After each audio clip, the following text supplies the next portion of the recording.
কবিতাৰ শিৰোনাম অপেক্ষা। কথা জিন্তু নাথ, আবৃত্তি শিৱপ্ৰসাদ নাথ। অনুমতি নোহোৱাকৈ তোমাৰ প্ৰেমত পৰিছিলোঁ।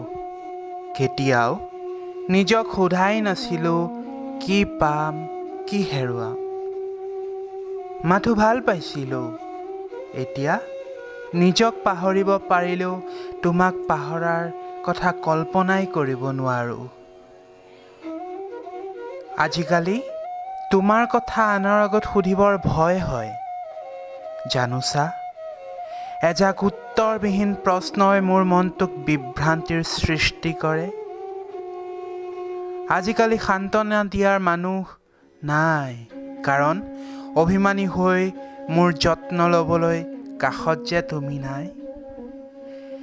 মই জানো, মোৰ দৰে তুমিও এদিন আমাৰ ভালপোৱাৰ স্মৃতিবোৰ ৰোমন্থন কৰিবা, কিন্তু ইয়াতো মোৰ কল্পনাও হ'ব পাৰে।